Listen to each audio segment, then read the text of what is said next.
Energy conservation की हमने बात करनी है in the planetary and satellite motion.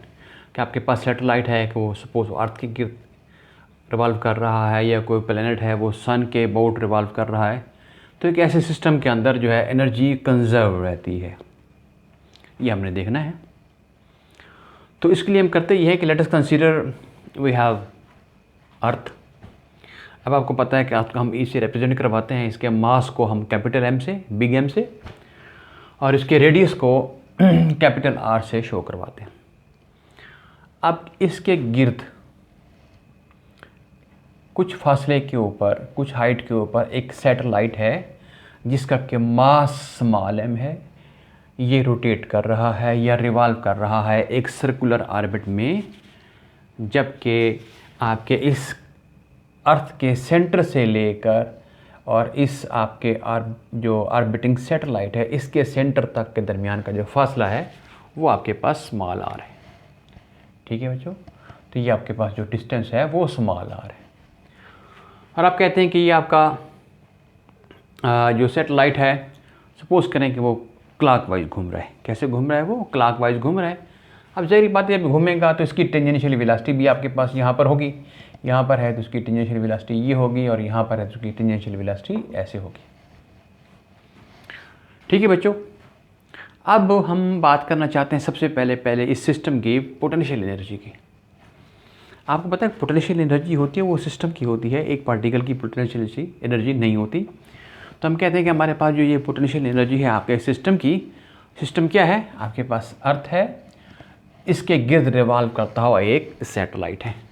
तो potential energy of the system is U, सब लिख रहे हैं इसको, U at R is equal to minus G small M capital M over R. ये हमें पता है, हमने कल ही इससे पिछला जो लेक्चर देखा था उसके अंदर हमने इसको डिराइव किया था, बाकायदा इसकी डेरिवेशन मौजूद है आपके पास। ठीक है बच्चों, तो ये आपके पास आ गई पोटेंशियल एनर्जी, बड़ी सिंपल सी बात है। उससे बात हम आगे चलाते हैं कि जब ये रिवॉल्व कर रहा है तो डेफिनेटली आपके इस सिस्टम के पास काइनेटिक एनर्जी भी होगी। हम कहते हैं कि अर्थ जो है वो एट रेस्ट है। अर्थ क्या है? एट रेस्ट है। तो इसकी काइनेटिक एनर्जी कितनी हो जाएगी? ज़ीरो हो जाएगी, क्योंकि इसकी वेलोसिटी ज़ीरो है। और आपका ये जो सैटेलाइट मूव कर रहा है इसके अबाउट, उसकी वेलोसिटी v है, इसके मास को हमने स्मॉल m कहा हुआ है। तो अब इसकी जो काइनेटिक एनर्जी होगी, definitely kinetic energy of the system that will comprise this kinetic energy of the earth and this orbiting satellite. इसकी काइनेटिक एनर्जी ज़ीरो हो गई, इसकी काइनेटिक एनर्जी आपको मिलेगी और वो बराबर होगी 1/2 mv²।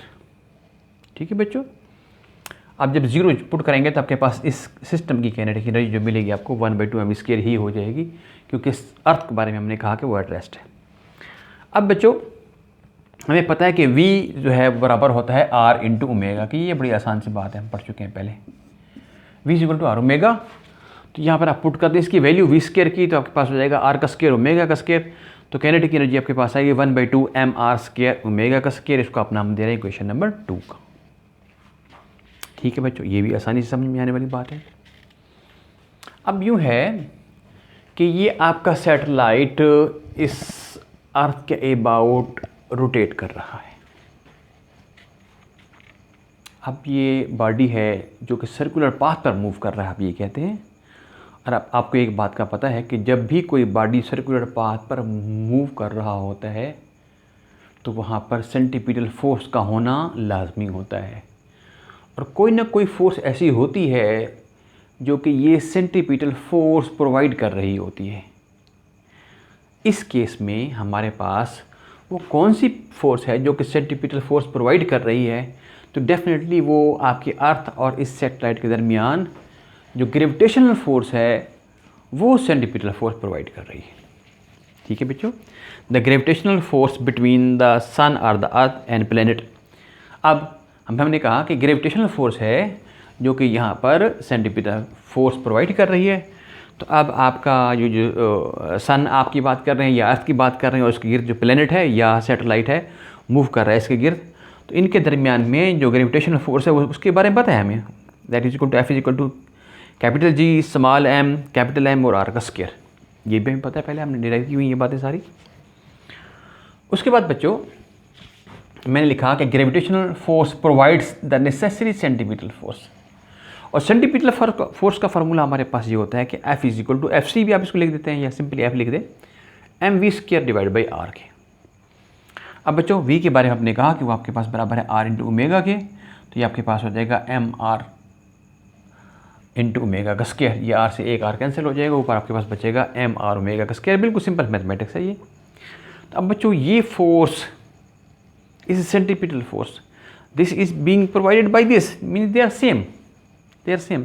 आप कंपेयर कर लें क्वेश्चन 3 और 4 को, ये क्वेश्चन 4 है, ये क्वेश्चन 3 है, तो आपको मिलेगा mr ओमेगा का square is equal to capital G small m capital M और R का स्क्वायर। तो यहाँ से आपके पास R का स्क्वायर ओमेगा का स्क्वायर बराबर हो गया कैपिटल G कैपिटल M और R के बराबर। अब ये वैल्यू पुट कर दें आप क्वेश्चन नंबर 2 के अंदर, ये क्वेश्चन नंबर 2 आपके पास है। तो काइनेटिक एनर्जी आपको मिलेगी, वो मिलेगी capital G small m capital M over 2R। ये आपको काइनेटिक एनर्जी मिल गई। ये आपको क्या मिल गई? काइनेटिक एनर्जी आपको मिल गई। अब अगर आपने सिस्टम की टोटल एनर्जी मालूम करनी है तो टोटल एनर्जी जो होगी that will be the sum of kinetic and potential. ठीक है बच्चों। अब काइनेटिक आपके पास क्या है, देखिए हमने लिखी है अभी काइनेटिक एनर्जी, तो ये capital G small m capital M over 2R, capital G small m capital M over 2R minus potential energy आपने क्या लिखी, ये आपने पोटेंशियल एनर्जी लिखी हुई है शुरू में ही, minus G small m capital M over R। तो बच्चों अगर आप गौर करो तो माइनस के साइन को अगर आप भूल जाएँ तो ये आपके पास है 1 और ये आपके पास है 1/2, बाकी आपके पास फैक्टर वैसे का वैसा सेम है। ये आपके पास 1 है, ये आपके पास 1/2 है, यानी कि पोटेंशियल एनर्जी 1 है तो काइनेटिक एनर्जी उसका हाफ है।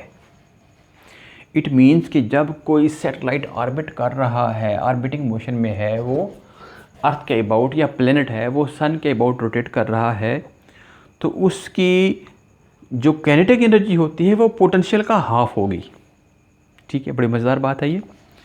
काइनेटिक एनर्जी क्या होगी? पोटेंशियल का हाफ होगी। अब आप इसको सॉल्व करेंगे तो आपको मिलेगी टोटल एनर्जी बराबर हो जाएगी minus capital G small m capital M और R, और बटे में आपके पास 2 हो जाएगा। ये 1 है ना, ये 1/2 है, इसमें इसको निकालेंगे तो आपके पास क्या आएगा? -1/2 आ जाएगा। ठीक है बच्चों।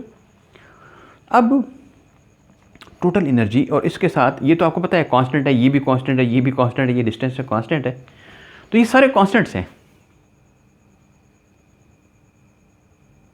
सॉरी, कैपिटल G कांस्टेंट है, small m capital M constant है, R अगर आपको सर्कुलर पाथ पर का बॉडी मूव कर रहा है तो फिर डेफिनेटली R भी कांस्टेंट होगा, लेकिन आगे चलकर हम R के बारे में कुछ बातें और करेंगे।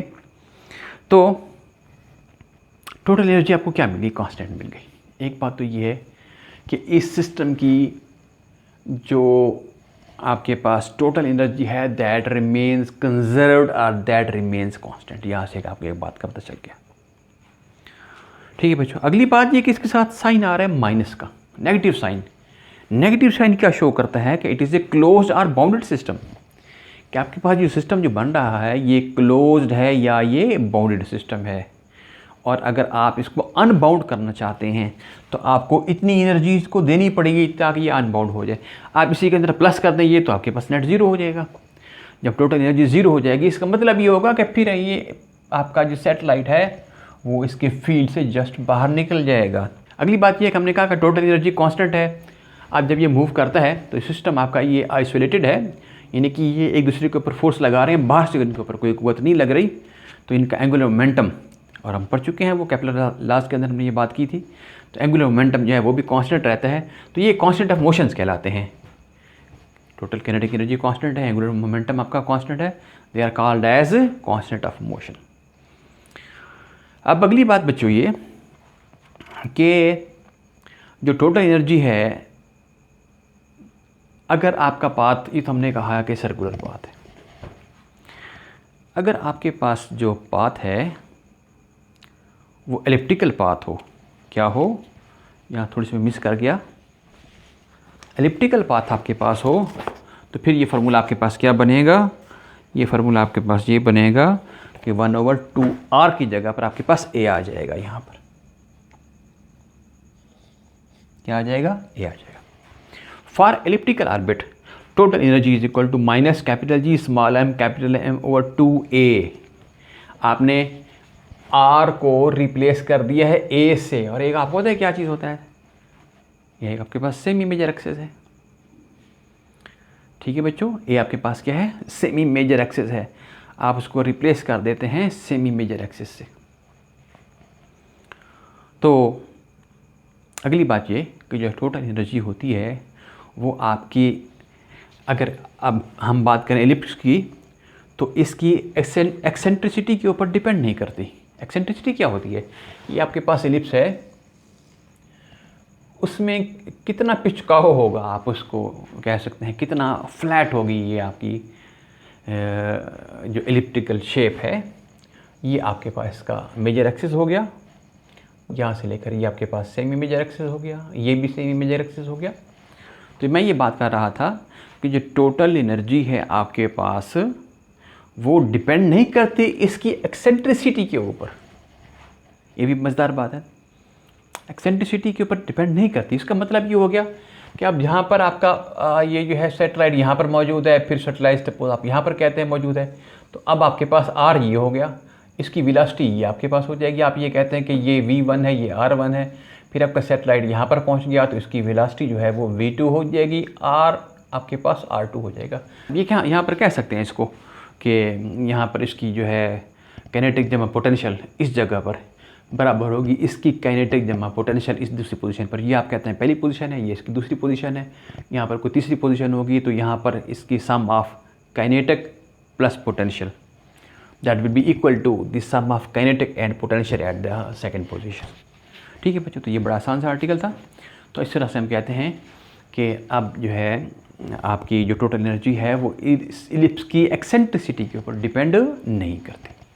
फिर आखिर में मैंने ये की है कि एक ग्राफ बनाकर भी यहाँ पर बात शो करने की कोशिश की है। ये आपके पास ग्राफ है, इधर आपके पास ये एनर्जी का एक्सिस है और ये आपके पास आर है।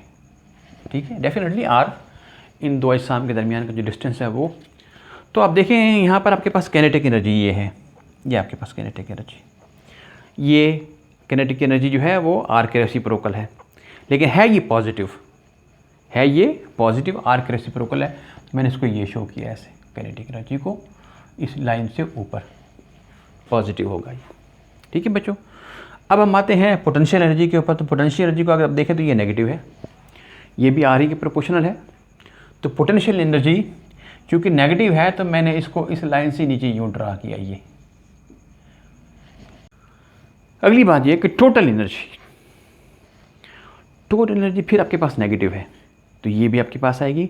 लेकिन अगर आप देखें ना पोटेंशियल एनर्जी 1 है, -1 है, तो ये आपके पास है -0.5। तो आपके पास जो टोटल एनर्जी है वो इससे ऊपर रहेगी, यहाँ पर कहीं पर टोटल एनर्जी आपके पास यहाँ पर रहेगी। ये आपके पास पोटेंशियल एनर्जी है, ये टोटल एनर्जी और ये आपके पास काइनेटिक एनर्जी है। तो अगर आप इनको ग्राफ की फॉर्म में शो करना चाहें तो ग्राफ की तरह शक्ल में आप इनको यहाँ पर इस तरह से शो कर सकते हैं। तो ये आपके पास आर्टिकल था, बड़ा आसान सा।